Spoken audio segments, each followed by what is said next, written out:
Okay, so welcome to the channel, or welcome back to the channel if you've watched any of the videos that are on here before. And if you have, you'll probably know that this was coming. As I tend to do these kind of videos, this is going to be my review or quick look at the insides of the new Perry Miniatures Duchy of Warsaw infantry boxes.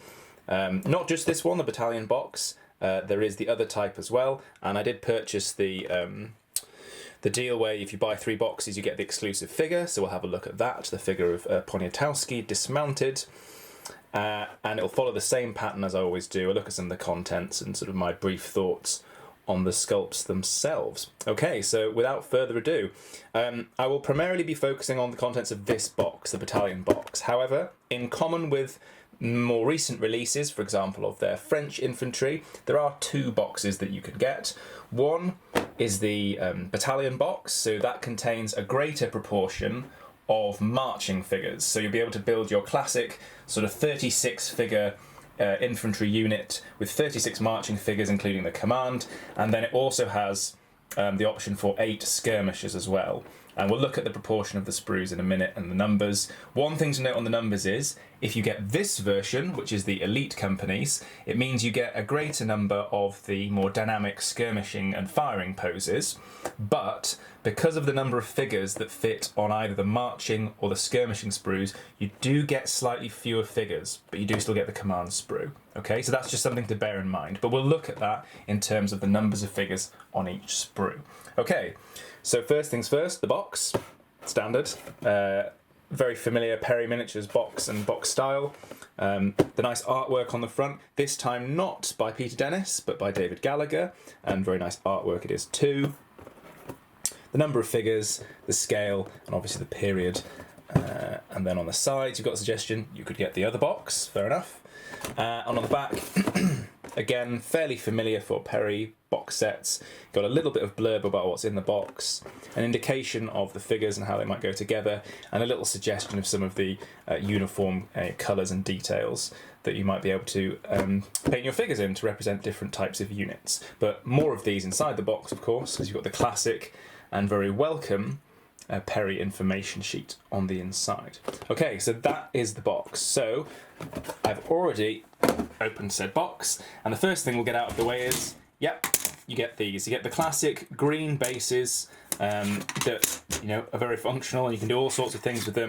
They're not something I tend to use, but it's a welcome, you know, item to have in there. You could retask them, and for people that are new to the hobby, you know, brilliant, will do anything you need. But there they are, classic green bases, done. Okay, then the information sheet that I've just mentioned. Here it is again. This has become a sort of classic staple of what is inside the Perry box sets. It's very well researched, very well illustrated, and it unfolds into a poster size. So I have to zoom slightly out here to have a look at all of it.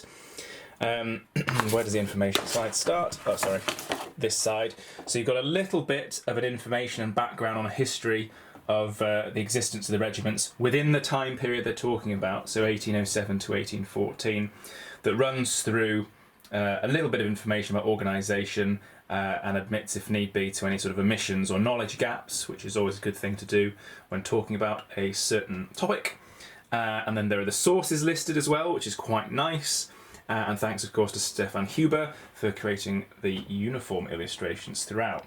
And as you can see, they've been put in a very nice functional layout depending on the regiment, so it runs right through all of them, gives you examples of what the uniforms look like, the colours for the facings, if they had different types of headgear, because one thing to note about Polish forces, and for example in my case I'm intending to do the 4th Regiment, well, the 4th Regiment had slightly different headgear in terms of French chapeaux and so on, and also for the drummer's uniform, which is something that's taken care of on the sprues. But very nice colour illustrations as always, with the uniform sort of facing across you, but then the headgear rotated towards you, so you can get a good sense of what it should look like, the colours, the symbology, the chapeau plates, for example.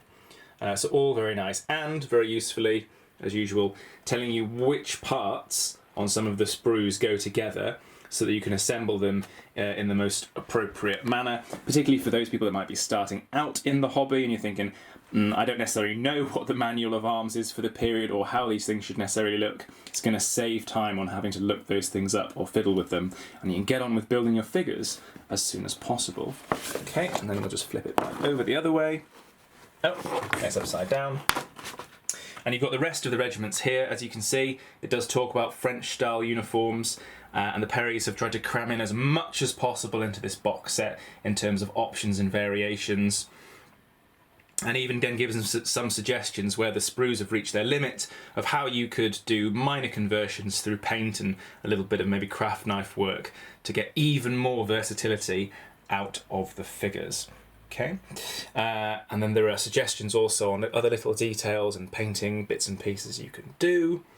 Runs all the way down through all the regiments to the 17th Regiment, and then they've included some flags on the bottom there for you. And I always quite like the fact that they put on these some painted examples of what these could look like of the figures themselves. Whether these are the the larger scale mock-ups they do before they reduce them that they may have painted or not, I think it's still quite useful to see them in real life, as it were, as opposed to just the flat uniform illustrations. Again, just giving you a sense of the figures and what you can achieve with them, whether you're new to the hobby or you're not new to the hobby.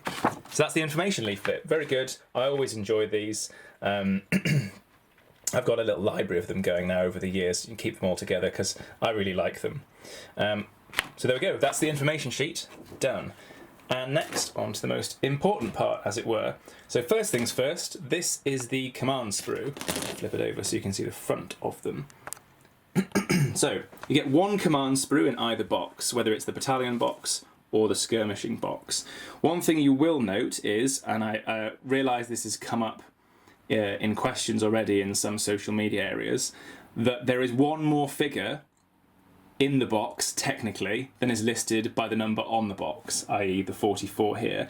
That is because, and the Perrys have explained it, they've put in an extra drummer's body on the command sprue to account for the fact that I think it's the 4th Regiment had the French tunic on and not the Polish one.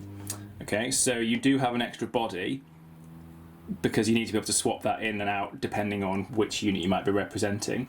If you had enough parts, I'm sure that you could probably hodgepodge another figure together, but that is why there's an extra body on there. So in building your units, just make sure which body you're using is the one that suits your purposes the best, okay?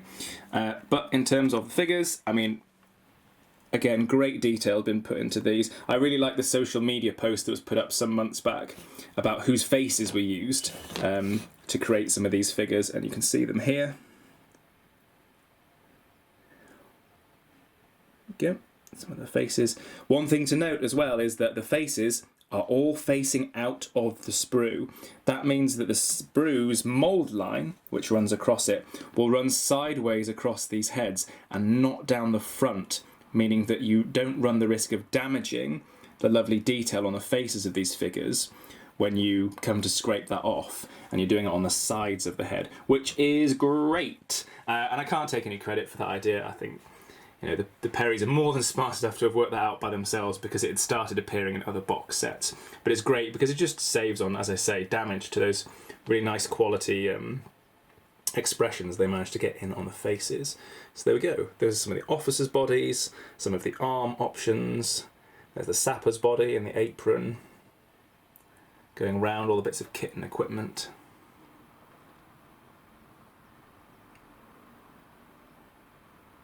Interesting option there for the sapper, a nice spiked club or maul. And then the various different heads as well for the officers, and the drum for the drummer if you're going to include one. There's the flagpole or the standard bearer's pole there as well, the kind of thing I tend to cut out and replace with a metal rod, but there we go. And so that is the command sprue. Nothing much really groundbreaking to tell you about it, but the amount that's been crammed in on here is very, very impressive, and it's going to give you a lot of scope to mix and match. And as always, you could mix and match parts on here with the other sprues as well, and if you have more than one box, then you've got lots of ways to sort of put different parts together in different ways and get creative with the different sprues. Okay, so that is the command sprue, and very nice it is too. Then this is the battalion box, remember, so this is this one. You have 2 sprues of skirmishers or elite company figures. So those in the more dynamic or firing poses, that's those two there. Then, the bulk of the sprues, you have 1, 2, 3, 4, 5, 6 sprues of figures in march poses or march attack poses. Okay, so we'll take those off. So you've got 6 and 2. Now remember, the proportion of those, 6 to 2, is reversed in this box. So you'll get 6 of these in that box and 2 of these in that box. Okay, but 6 in this one and 2 in this one.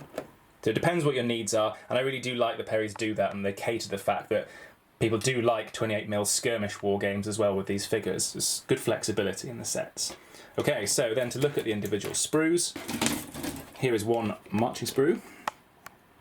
So this is the thing about the numbers. There are 5 on the marching sprue, which is what I'm going to call it, and then if we move the skirmishers out of the way, 4 on the skirmishing sprue, which is why you end up with different numbers of figures. Okay, so don't be thrown by that.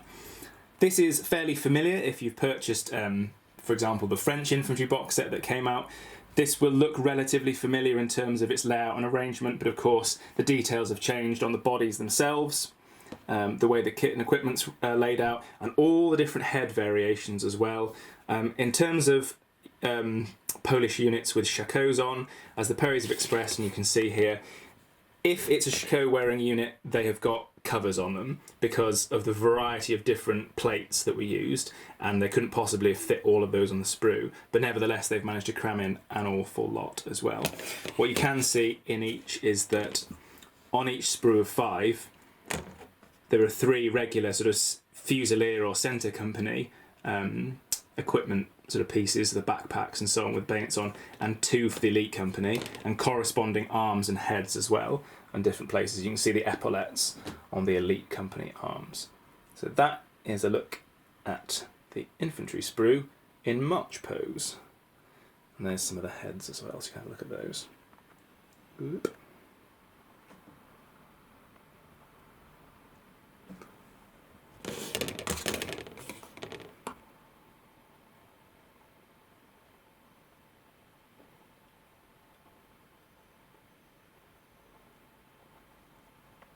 Okay, and so onto the skirmishing sprue. I'll flip that over again so you can see it from the front.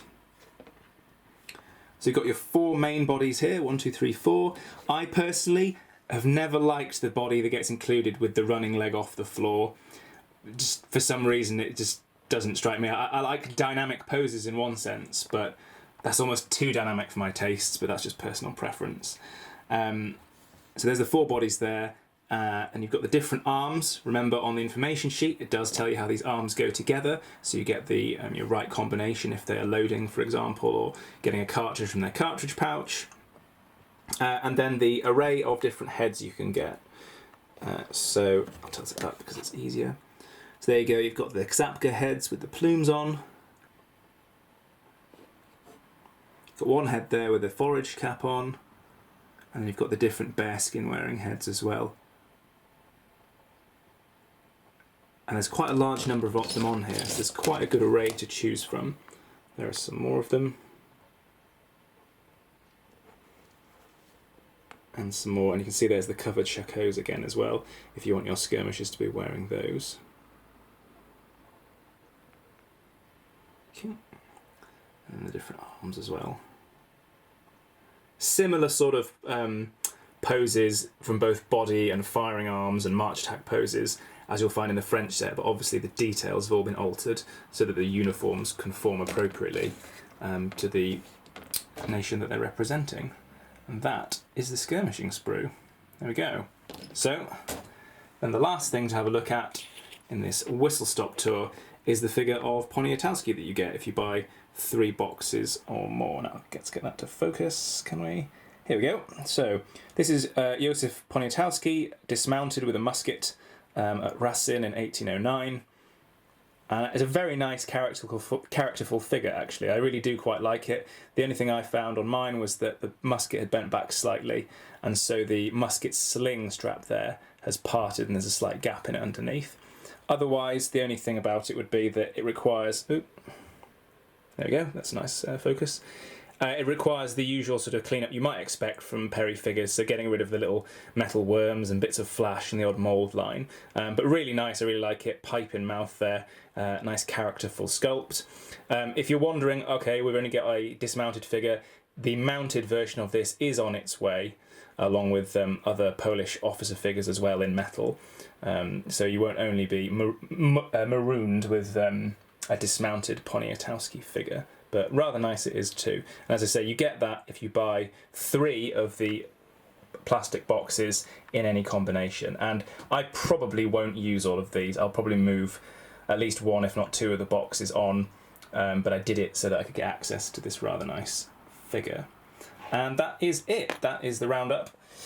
As I say, just bear in mind the proportion of sprues are different depending on the box you buy, so you get more March Tack sprues in this one, you get more Skirmishing sprues in this one. Because of that, the number of figures on the sprues means the number of figures in the boxes will be slightly different. But another really high quality release from Perry Miniatures.